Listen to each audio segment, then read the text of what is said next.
Hi, my name is Vicki Ellis, and I am the Executive Director of Heritage Ranch Christian Children's Home. Thank you so much for joining today. I am doing a video series on the differences between discipline and punishment. So if you haven't checked out my video on punishment, I hope you'll check it out just as a frame of reference if you have the time.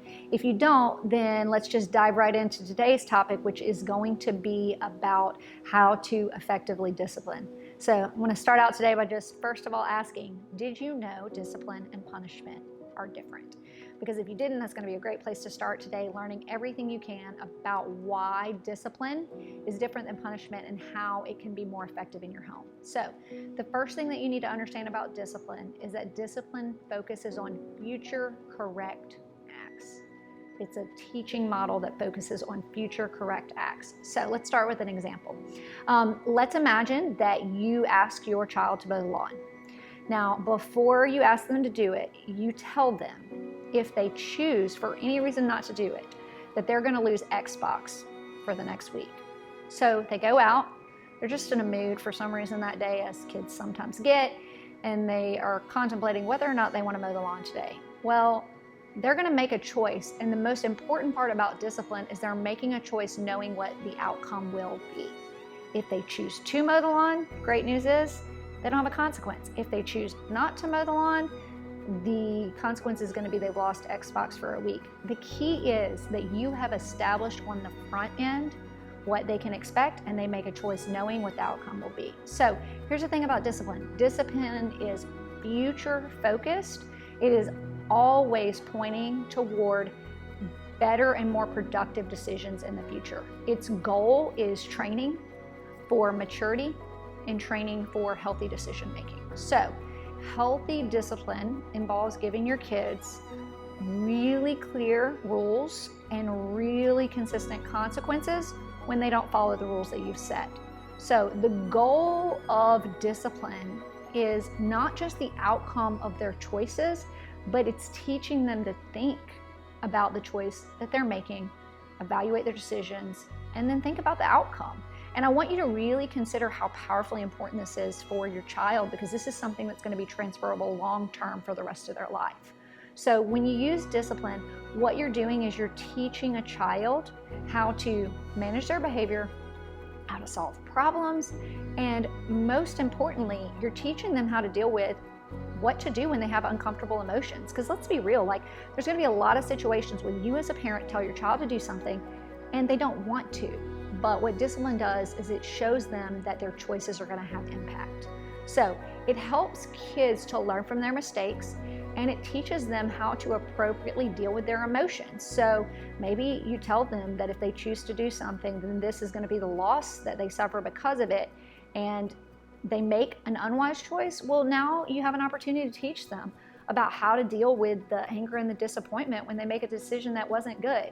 And I can guarantee you, as an adult in my early 40s, I still deal with that every day. So what you're doing is you're teaching a transferable skill. Discipline is really important because what it does is it really focuses on the motivation for what you're doing being the welfare of the child. Discipline always focuses on what is the child's best interest, and opposite of punishment, it is not motivated out of you as the parent's anger or frustration or emotion. It isn't motivated out of control for what your child's going to do. It is thinking about what do you need to do to make sure that they are learning something from the situation. And one of the most important things about setting consequences when you're using discipline is to make sure that those things are time sensitive. So discipline might involve the child losing TV for 24 hours if they refuse to give you the remote when you ask for it. It might include them losing Xbox for 3 days if they refuse to get off of it. But the most important thing is that you're setting it up on the front end, and it's very time sensitive, so it can be enforceable. Another thing about discipline is that it's always measurable, and it should be as logical as possible. So if your child refuses to go to their room for bedtime, it doesn't make a lot of sense to say you wouldn't go to bed on time, so now you've lost Xbox for 3 days. A logical consequence would be, because you're not going to bed on time and you're not disciplining yourself, and so therefore you're tired in the morning, I'm going to give you an early bedtime moving forward. It's a logical response. And so now the kid is learning, okay, I made this unwise choice about bedtime, and so now I'm gonna have to go to bed earlier.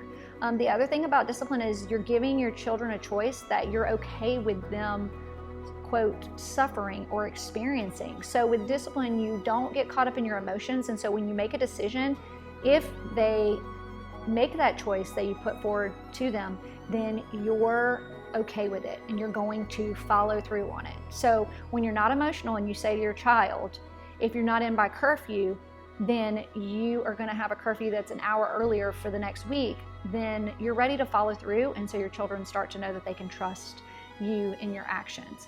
The last thing, and I think for me as a parent, one of the most important things about discipline is that your child has to make the choice.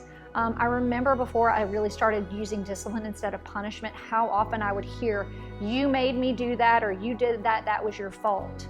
And that's because I was punishing on the back end. I haven't heard that in years, and let me tell you, as a parent, it's one of the greatest and most glorious things ever, because when I say to my child, if you choose not to wake up on time for school, you're going to have an early bedtime because you need to go to bed earlier, and then they don't wake up on time and they have to go to bed earlier, they can't say that's your fault, because the reality is they made that choice and they knew it in advance. And so it's like, they go, dang, I really wish I would have gotten up on time. Now I made the choice to go to bed earlier. So it's teaching your kids personal responsibility, and it's teaching them to be accountable.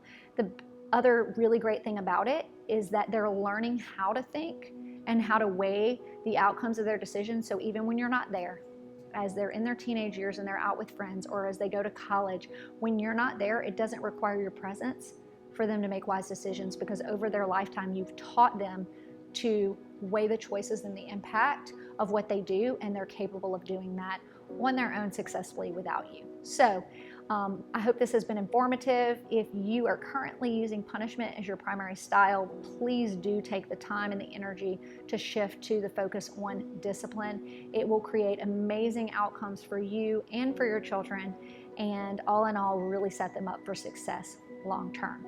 So thank you so much for tuning in. My name is Vicki Ellis. I am the Executive Director of Heritage Ranch Christian Children's Home, and I hope that you have appreciated today's video on discipline, and if you haven't already done it, that you'll check out our partner video on punishment. Thanks so much.